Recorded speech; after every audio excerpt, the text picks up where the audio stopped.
Hello दोस्तों, welcome back to Geegle. Great ideas will lead to great life. दोस्तों, आज हम बात करेंगे स्टडी के बारे में। Oh my god, study! जी, स्टडी के बारे में। और हम आपको टिप्स देंगे जिससे आप बहुत ही इफेक्टिवली स्टडी कर सकते हैं और maximum output with minimum input ले सकते हैं। पर इससे पहले कि हम स्टार्ट करें, मैं आपको अपना थोड़ा बैकग्राउंड बताना चाहता हूं कि मैं आपको ये टिप्स क्यों दे सकता हूं। मैंने बीटेक करी है ऑलमोस्ट 80% के आसपास, एमटेक करी है ऑनर्स के साथ, और गेट में ऑलमोस्ट 2 बार मेरे 99.45 परसेंटाइल के आसपास रहे हैं। आप में से जो लोग नहीं जानते, गेट एक टेस्ट है, graduate aptitude test in engineering, जो कि आईआईटी वाले कंडक्ट करवाते हैं after BTech. Using GATE score या तो आप एडमिशन ले सकते हैं एमटेक में, या फिर एक अच्छे से पीएसयू में जॉब ले सकते हैं। अब आप में से शायद कई लोग ये सोच रहे होंगे, अरे वाह यार, ये तो बहुत इंटेलिजेंट है। अब सबसे ज़्यादा खतरनाक बात यह है कि मेरे +2 में 50% थे और सबने कहा था कि इसको आर्ट्स दिलवाओ, बीए करवाओ, इससे इंजीनियरिंग नहीं होगी। तो ये जो ट्रांजिशन आया from 50% to 99.45 percentile in GATE, ये मैं आपसे डिस्कस करना चाहता हूँ कि मेरे में एकदम ये ट्रांजिशन कैसे आ गया। या तो मैं बहुत ही ज़्यादा हार्ड वर्किंग हो गया था, या मैंने थोड़ी स्मार्ट स्टडी भी की है। तो जो सबसे पहले एक इंपॉर्टेंट बात मैं आपसे कहना चाहता हूं कि कोई भी इंटेलिजेंट नहीं है। हमारी जो डेफिनेशन है इंटेलिजेंट की, वो ही गलत है। आप दुनिया की किसी भी चीज को अगर एक पर्टिकुलर अमाउंट ऑफ टाइम दोगे तो दुनिया आपको इंटेलिजेंट कहने लगेगी। जबकि अगर आप इंटेलिजेंट हो तो सिर्फ उस फील्ड में हो जिसमें आपने वो टाइम दिया है। एक डॉक्टर इंटेलिजेंट है अपनी फील्ड में, और एक इंजीनियर इंटेलिजेंट है सिर्फ अपनी फील्ड में। अगर आप किसी डॉक्टर को इंजीनियरिंग स्टूडेंट्स के बीच में ले आओगे तो वो वहां का सबसे डफर आदमी होगा, और अगर आप एक इंजीनियर को डॉक्टर्स के बीच में बिठा दोगे तो वो वहां का सबसे नालायक आदमी होगा। अब इसका ये मतलब है कि आप कभी भी ओवरऑल इंटेलिजेंट नहीं हो सकते। अगर हम इसी चीज को पॉजिटिव में लें, इसका मतलब ये भी है कि आप किसी भी नई फील्ड में काम करके उस चीज के एक्सपर्ट बन सकते हो। इसका परफेक्ट एग्जाम्पल है स्टीव जॉब्स। जब उन्हें पैनक्रियाटिक कैंसर हुआ था तो वो अपने इंटरव्यूज में बोलते थे कि मुझे ये भी नहीं पता था कि पैनक्रियाज होते क्या हैं। अब मैं ये इसलिए बोल रहा हूँ क्योंकि ये सब हमारी पहली स्टडी टिप से कनेक्टेड है।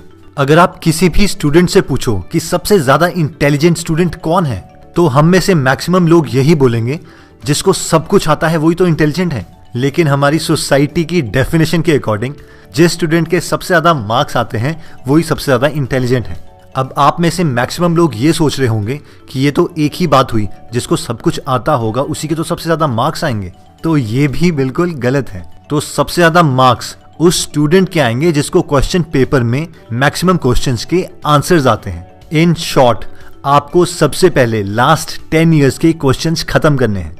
अब आप में से कई लोग ये सोच रहे होंगे, ये क्या बात हुई, ये तो हमें पहले से पता था, या फिर यार ये तो लूजर्स की टेक्निक है, जिन्होंने कुछ नहीं पढ़ा होता वही तो सबसे पहले ये पढ़ते हैं। लेकिन चाहे आप आईएएस ऑफिसर्स का इंटरव्यू देखो, चाहे किसी आईआईटी के टॉपर का इंटरव्यू, उन्होंने ये स्टेटमेंट हमेशा लिखी होती है कि first solve last 10 years paper. अब चाहे आप इसको फोकस का नाम दो या फिर 80-20 प्रिंसिपल, क्योंकि कुछ पोर्शन सिलेबस का बाकी पोर्शन के कंपैरेटिवली बहुत ज्यादा इंपॉर्टेंट होता है और उसी की वेटेज सबसे ज्यादा आती है। अब हम ये नहीं बोल रहे कि आप खाली सैंपल पेपर उठाओ और उसको रटने लग जाओ। हमारा कहने का ये मतलब है कि आप सैंपल पेपर्स में से सबसे पहले एक चैप्टर के क्वेश्चन उठाओ। उस क्वेश्चन से रिलेटेड जितना कॉन्सेप्ट आपको पढ़ना है, सिर्फ वही कॉन्सेप्ट पढ़ो। अगर वो इंग्लिश का पेपर है तो सिर्फ उतनी स्टोरी, नेक्स्ट क्वेश्चन उसी चैप्टर का और फिर उससे रिलेटेड कॉन्सेप्ट, बस। फिर नेक्स्ट क्वेश्चन, फिर उससे रिलेटेड कॉन्सेप्ट। और जब आपका एक चैप्टर से सारे रिलेटेड क्वेश्चंस खत्म हो जाएंगे, तब आपका मैक्सिमम पोर्शन उस चैप्टर का खत्म हो जाएगा। खास करके वो इंपॉर्टेंट पार्ट जो हर बार आपसे पूछा जाता है और जो आपको मैक्सिमम मार्क्स भी दिलवाएगा। इस टिप का सबसे बड़ा फायदा यह है कि इसने आपकी स्टडी को ऑर्गेनाइज करवा दिया है। अब आप अपने सिलेबस का मैक्सिमम वेटेज वाला पोर्शन सबसे पहले खत्म कर रहे हो, क्योंकि यही तो क्वेश्चन आपको 10 साल से पूछे गए हैं और मैक्सिमम प्रोबेबिलिटी यही है कि अब भी इनमें से काफी क्वेश्चंस पूछे जाएंगे। इस कॉन्सेप्ट को आप समझ सकते हो डिश मेकिंग से। मान लीजिए आपको एक केक बनाना है, तो सबसे पहले आपको उसके मेन इंग्रेडिएंट्स तैयार करने पड़ेंगे, जैसे कि उसका बेस और फिर उसके ऊपर क्रीम की लेयर। अगर आप उसकी टॉपिंग्स पे कंसंट्रेट करोगे, यार चेरी लेके आनी है या ड्राई फ्रूट्स लेके आने हैं, और बेस पे कंसंट्रेट बिल्कुल नहीं करोगे, तो आपका केक कभी भी तैयार नहीं होगा। तो जो आपके लास्ट 10 इयर्स के क्वेश्चंस हैं वो उस केक का बेस हैं और बाकी सारा सिलेबस उसकी टॉपिंग्स। तो पहले आपको कोशिश करनी है कि उसका बेस को अचीव करें और टॉपिंग्स उसके बाद। और अगर आपके लास्ट 10 ईयर क्वेश्चंस खत्म हो गए हैं और आप मेहनत करना चाहते हैं, उसके बाद आप बाकी सिलेबस कवर कर सकते हैं। इससे आपके ज़्यादा मार्क्स भी आएंगे और एटलीस्ट अगर बीच में आपके पास टाइम कम भी रह गया तो उसका आपने मेन पोर्शन तो वैसे भी खत्म कर ही दिया है। जो नेक्स्ट सबसे ज़्यादा इंपॉर्टेंट टिप है वो है कैटेगराइज कैटेगराइज कैटेगराइज। यानी आपको सेम टाइप के क्वेश्चंस एक तरफ रखने हैं। इसके लिए हम एग्जाम्पल ले लेते हैं, जैसे कि मान लीजिए आपके पास सब्जेक्ट है मैथमेटिक्स। अगर आप ध्यान से एक चैप्टर को देखें तो मैक्सिमम से मैक्सिमम आपके एक चैप्टर में 20 कॉन्सेप्ट से ज़्यादा नहीं होंगे। तो आपको वो 20 कॉन्सेप्ट्स हर चैप्टर के स्टार्टिंग में लिख लेने हैं एज अ नोट, और उन सेम 20 कॉन्सेप्ट्स के ऊपर 20 से 25 क्वेश्चंस ही सॉल्व करने हैं, ना कि 100 या 1000 क्वेश्चंस। और अगर आपके पास ज़्यादा टाइम है तो भी उन्हीं 20 क्वेश्चंस को बार बार सॉल्व करना है। इस स्टडी टिप में जो हम मेन चीज़ आपको बताना चाहते हैं वो है कंडेंस करना। अपने सिलेबस को जितना छोटा आप कर सकें उतना फ़ायदा रहेगा। यानी जब आपका पूरा सिलेबस खत्म हो तो ऐसा ना हो कि आप देख रहे हो यार ये 500 पेजेस की बुक थी, पता नहीं कितना याद है, कितना क्या है। रादर आपको ये होना चाहिए यार कुछ नहीं, इसमें 12 चैप्टर्स हैं, पहले में ये 4 चीज़ें ही हैं, दूसरे में ये 5, दूसरे में ये 6, और इस तरीके से आपका पूरा सिलेबस कंडेंस होके आपके ब्रेन में होना चाहिए।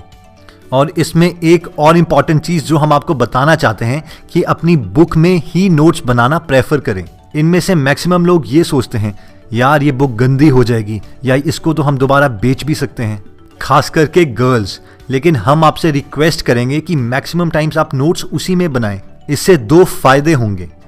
पहला, जब आप काफ़ी दिनों के बाद उन बुक्स को खोलोगे तो आप थोड़े मोटिवेटेड फील करोगे, चलो यार कुछ तो पढ़ा है, बेशक आपको उनमें से मैक्सिमम पोर्शन याद भी ना आ रहा हो। दूसरा, आपके नोट्स गुम होने का डर भी कम रहता है और साथ ही साथ आपका पूरा सिलेबस एक तरह से कंडेंस रहता है। मान लीजिए आपने पहले क्वेश्चन में लिखा है कि ये ऑलमोस्ट सिमिलर है 8th क्वेश्चन के साथ, और वैसे ही 9th क्वेश्चन सिमिलर है 15th के साथ, तो आप अपने सिलेबस को कंडेंस कर रहे हो और वो सारा का सारा अवेलेबल उसी बुक में है। इसी तरह से मैथ्स के अलावा कोई भी सब्जेक्ट हो उसे कंडेंस किया जा सकता है। बेशक अभी आपको लग रहा हो कि नहीं यार ये वाला सब्जेक्ट नहीं किया जा सकता, लेकिन अभी तक आपको वो तरीका नहीं आया है शायद, लेकिन हर सब्जेक्ट को बहुत ज़्यादा कंडेंस किया जा सकता है। और फाइनली दोस्तों आता है टेंशन। इसे कैसे रिलीज किया जाए, क्योंकि फाइनली कोई भी चीज़ दुनिया में माइंड गेम है, तो आप अपने माइंड को कैसे कंट्रोल में रख सकते हैं। तो पूरी प्रेपरेशन के दौरान 2 टाइम आपके साथ ज़रूर आएंगे। पहला, जब आपको बहुत टेंशन हो रही होगी, खास करके एग्ज़ाम्स के दौरान या एग्ज़ाम से जस्ट पहले, और दूसरा जब आपको बिल्कुल टेंशन नहीं हो रही होगी, यानी कि जब आपके एग्ज़ाम्स के लिए अभी 6 या 7 महीने हैं। तो दोस्तों कंपटीशन तो हमारा सिर्फ हमारे साथ ही होता है, हमें खुद से कैसे काम करवाना है ये एक स्ट्रैटेजी की तरह ही है। तो इसके लिए जो स्ट्रैटेजी मैं यूज़ करता था वो ये था कि जब मैं बहुत ज़्यादा रिलैक्स होता था, यानी मेरे एग्ज़ाम के लिए अभी काफ़ी सारे दिन बचे हैं, तो मैं अपने को ज़बरदस्ती टेंशन दिलवाता था, बार बार ये थॉट्स ला के, यार इस तरीके से तो मैं अपनी लाइफ में कुछ भी नहीं कर पाऊंगा, वो +2 वाली चीज़ दोबारा से रिपीट हो जाएगी, मैं अपना कोई भी ड्रीम अचीव नहीं कर पाऊंगा और ऐसे ही एक यूजलेस आदमी की तरह मर जाऊंगा। और इसी तरीके से जब एग्ज़ाम्स का टाइम आता था और मुझे बहुत ज़्यादा टेंशन होने लगती थी, तो अब मुझे पता था कि मुझे अपनी टेंशन रिलीज़ करनी है। तो मैं अपने दिमाग में दूसरे तरीके के थॉट्स लाने की कोशिश करता था। यार ऐसी की तैसी देखा जाएगा जो होगा, इस कुलदीप ने भी कौन सा बड़ा तीर मार दिया इतनी सारी परसेंटेज लाके, और कोई बहुत अच्छा सा सॉन्ग सुनने लग जाता जिससे मेरा दिमाग रिलैक्स हो जाए। और जब मुझे लगता कि मैं कुछ ज़्यादा ही रिलैक्स हो रहा हूँ, फिर से मैं दूसरे थॉट्स लाने लग जाता और फिर काम करने लग जाता।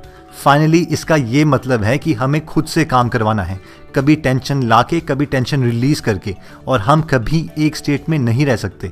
हमें ये बैलेंसिंग गेम खेलते रहनी पड़ेगी ताकि हम खुद से काम करवा पाएँ और मैक्सिमम से मैक्सिमम स्कोर ला पाएँ। और एक बार एग्ज़ाम हो गया तो हम कुछ नहीं कर सकते, फिर दोबारा से हमें अपनी टेंशन रिलीज़ कर देनी है।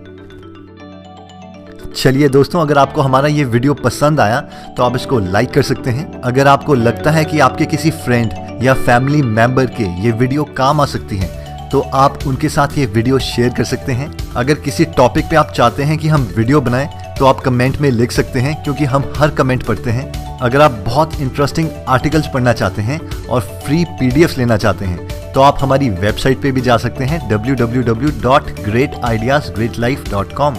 आप हमारे साथ फेसबुक पर भी जुड़ सकते हैं, facebook/greatideasgreatlife।